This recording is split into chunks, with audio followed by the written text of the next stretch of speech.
Evet. Abi konuşuyor. Abi özünde çok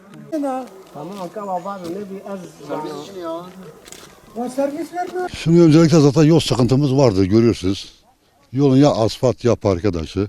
Özellikle su sıkıntımız vardır. Çöpün taşınması, çocukların mağdur olması, okula gitmiyorlar. Ya yol sonu kışın zaten olmuyor. Kardan dolayı, buzdan dolayı olmuyor. Üst yol parke taşı olsa, asfalt olsa daha güzel olur. Ama yok. Şarampolları açılsa daha hoş olur. Çöp olsun, işte bu sokak lambası olsun, öğrencilerimiz olsun, bunlar mağdur kalmışlar. Yazın idare ediyor. Yazın idare ediyor. Ama kışın olmuyor. Genelde açılmıyor. Karda, kışta açılmıyor, olmuyor.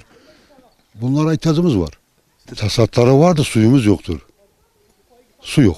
Ya idare ediyoruz. Şimdi şu anda su yok zaten suyumuz. Ama burada çeşmemizde su var. Köylü vatandaş kendi suyunu köye bağlayabilir idaretten. Ama suyumuz yoktur. İçme suyu yok. Ne diyeyim var, şu anda zaten sokak lambası yok. Her yerde var, bizde yok. Dilekçeyi de vermişim, olumlu görmüşler ama yapan yok. Yok. Dilekçe verdim, hortumu istedim, boru istedim, her şeyi söyledim ama cevabı yok. Şimdi bizim en büyük sorunumuz köyümüzün büyük bir kısmının yoldan faydalanamaması. Örneğin bir saman zamanı geldiği zaman bu yolumuz buraya kadar geliyor, öbür taraflara yok.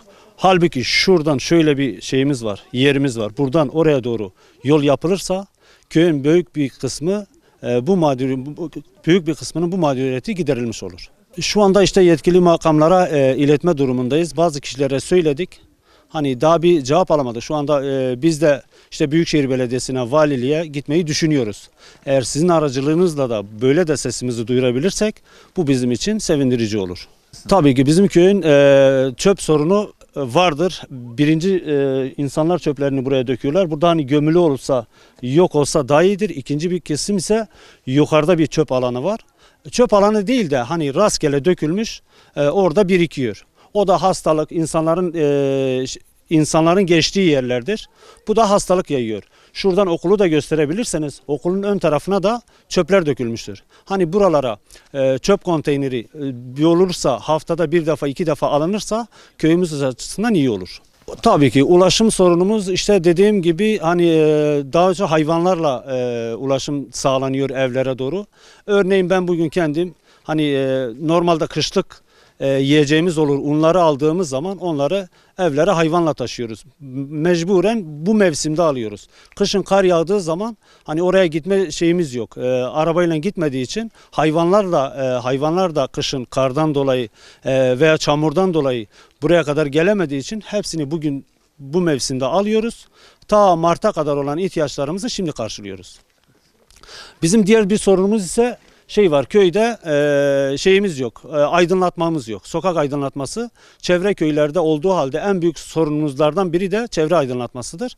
Şu anda direklere de baktığınız zaman, garaja da baktığınız zaman hiç şeyimiz yoktur. Aydınlatma lambalarımız yoktur, eksiktir. Tabii ki kışın mesela özellikle çöpler de köyün yakınına döktüğü için, bunlar taşınmadığı için yaban hayvanlar buralara geliyordur. Örneğin geçen gün burada köy kahvemizi gördünüz. Burada arkadaşlar geldiğinde gece evlerine gittiğinde burada mesela köpekler veya diğer çakallar sürekli buralara geliyor. İnsanlara tehlike oluşturuyor bunlar.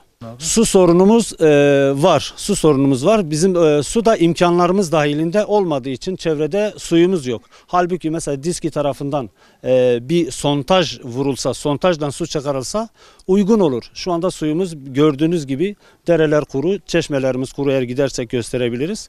Komple kurumuş, yok yani sorunumuz var. Şu kadar. İhtiyacımız çok az bir miktarda geliyor. Onu da hani bu yağmur mevsiminde dere suyu üzerine gittiği için çamur gibi akıyor. İhtiyacımızı hani yağmurdan önce herkes evde bidonlarına dolduruyor.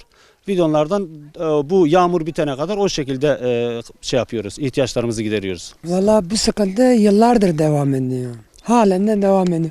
Ne elektrikçi kendi yanında köylü arkadaşlara ceza yazıyor.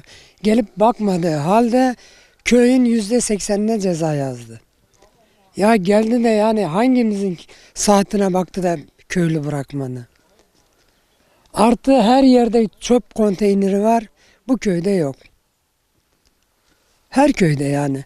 Her köyden çöp konteyneri alıyor adam, buradan almıyor çöpümüzü. Yol Buradan 1 kilometre yolumuz var. Mağdur. Affedersin, eşek sırtıyla analarımız, bacılarımız, kardeşlerimiz eşek sırtıyla devam ediyoruz. Buradan oraya gideceğe 1 kilometre. Artı su sorunumuz var, bildirdiği halde muhtarımız, adamlar hiç ilgilenmiyor. Çünkü neden? Bizi parayla alacaklarını zannediyorlar. Çünkü siyaset ona dönmüş. Onun için bizim yapacağımız bir şey yok. Biz de dik duruyoruz. Hiç de umurumuzda değil. İster versin, ister vermez. Kimseye ihtiyacımız yok. Sadece Allah'a ihtiyacımız var. Yani bağa kıyamıyorlar, üzümünü yemeye çalışıyorlar. Ama bağ olunca bağ güçlü geliyor onlara. Onun için sıkıntı büyük. Çocuklarımız 2 senedir yazık, günah. Yani bir servis verip de bunları okula götüremiyoruz. Yani bir servis ya. Köylü haklı, kendi cebinden verse bile biri veriyor, biri veremiyor. Çünkü imkanlar kısıtlı. Hepimiz inşaatçıyız. O da iş bulursak, gördünüz köylünün %80'i şu an boşta. İlkokulumuz var hocam. Ortaokulumuz olmadığı için çocuklarım yani normalde taşımalı eğitim vardı. 3-4 sene önceye kadar. Yani servisler gelip sabah alıyordu, akşam bırakıyordu. Şimdiki çocuklarımız, yani hayvanımız da yok. Hayvana gönderelim. Dağın başında çocuğu nereye gönder? Akşama kadar ya PUBG ile oynuyor, ya telefon bulabilirse, imkanı varsa. Yani hepsi başıboş geziyoruz. Yani okula Yazık.